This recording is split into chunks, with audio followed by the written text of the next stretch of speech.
22 साल का एक लड़का अपने दोस्त के सामने परेशान होकर बताता है कि वो अपनी गर्लफ्रेंड से मिलने जाने वाला है और बहुत परेशान है, क्या करना चाहिए क्या नहीं करना चाहिए। तो उसका दोस्त सलाह देता है कि तुम उससे मिलने जाओ और साथ में सलाह देता है कि ऐसे ऐसे करना, जैसा कि आजकल के दोस्त सलाह देते हैं। वो कहता है कि मैंने ये कभी नहीं किया है और मुझे डर भी है, पर उसका दोस्त उसको गाइड करता है, कहता है ये मेडिसिन ले जाना ताकि अगर फिज़िकल रिलेशनशिप बनाना हो तो प्रॉब्लम ना हो। लेकिन उसे ये नहीं पता था कि जिस लड़की के साथ वो घिनौनी चीज़ करने जा रहा है, ये उसकी ज़िंदगी का आखिरी दिन बन जाएगा। अस्सलामुअलैकुम, आई एम आसिया खान। ये कहानी आपके लिए है ताकि आप इस सच्ची घटना से सबक सीख सकें। ये कहानी उस रिलेशनशिप में रहने वाले लड़के और लड़कियों के लिए है और उनके माँ बाप के लिए है, ताकि वो इस रियल इंसिडेंट से सबक लें और अपने बच्चों पर नज़र रखें, बड़ी गलती या जुर्म से बच सकें या अपने परिवार को बचा सकें। ये कानपुर उत्तर प्रदेश की सच्ची कहानी है। 14 दिसंबर 2024 की सुबह जब पूरी फैमिली शादी से वापस घर आते हैं तो बेटी को आवाज़ लगाते हैं। बहुत देर आवाज़ लगने पर जब कोई रिस्पांस नहीं आता, फिर वो परेशान होकर खोज में लग जाते हैं कि वो लड़की कहाँ है। आखिर में उनकी नज़र बेड पर जाती है। वो 17 साल की लड़की जो 12th में पढ़ रही थी, बिस्तर पर बिना कपड़ों के पड़ी होती है। उस लड़की की माँ उसको उठाने की कोशिश करती है और बहुत कोशिश करने के बाद भी वो नहीं उठती। ज़रा सोचे उस लड़की के फैमिली पर क्या गुजर रही होगी। किसी की बेटी या बहन बिना कपड़ों की पड़ी हुई है, जिस्म बिल्कुल अकड़ गया है। उसकी माँ घबरा कर उसके बॉडी को कपड़े से ढकती है और सबको बुलाती है। इस सिचुएशन को देखकर उसकी पूरी फैमिली रोने चिल्लाने लगती है। आखिर इसके साथ क्या हुआ है? ये बिना कपड़ों के क्यों पड़ी है? ये उठ नहीं रही है, इसकी बॉडी सूख गई है, किसने इसको मार दिया है? क्या हुआ इसके साथ? ये सब बातें होने लगती है। ये आवाज़ मोहल्ले तक जाती है और लोग जमा हो जाते हैं। फिर पुलिस आती है। यहाँ से कहानी में एक दिल दहला देने वाला सच सामने आता है। पुलिस उस लड़की की लाश को ले जाती है। इन्वेस्टिगेशन होती है कि फैमिली कहाँ थी, ये लड़की घर में अकेले क्यों थी। फैमिली जवाब देती है कि हम सब शादी में गए थे, इसको भी कहा था चलने पर इसने मना कर दिया। सबूत ना मिलने पर फॉरेंसिक जांच की जाती है।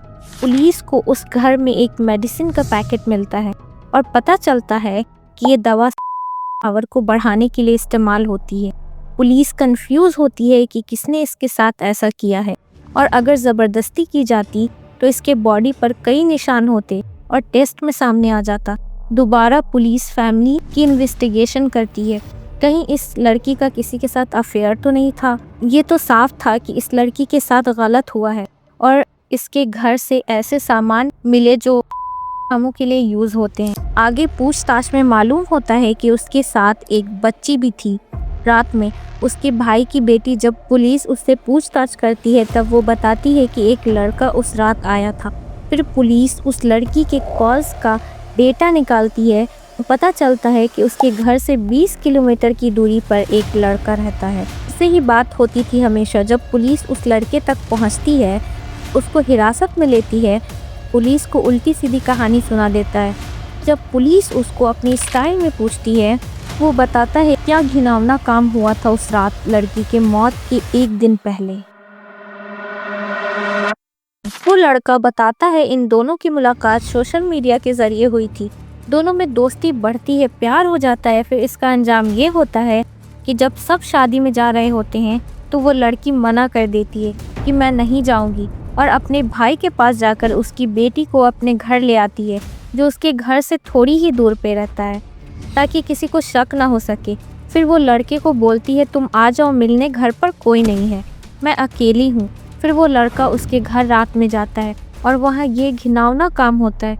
पूरी रात ऐसे ही मेडिसिन्स खाकर ये काम होता है और इस दौरान उस लड़की के बॉडी पर एक भी कपड़ा नहीं होता।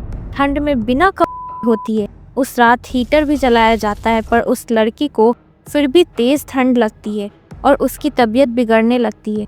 वो लड़का परेशान हो जाता है और उसको लड़की का ख्याल भी नहीं आता कि उसके लिए मदद बुला लूँ या इसकी जान बचाऊं, बल्कि वो वहाँ से भाग जाता है। लड़की को उसकी हालत में तड़पता हुआ छोड़कर फिर पुलिस लड़के को गिरफ्तार करके उस पर चार्जेस लगाकर जेल में डाल देती है। भले ही दोनों की रजामंदी थी, पर लड़की नाबालिग थी, 17 साल की थी।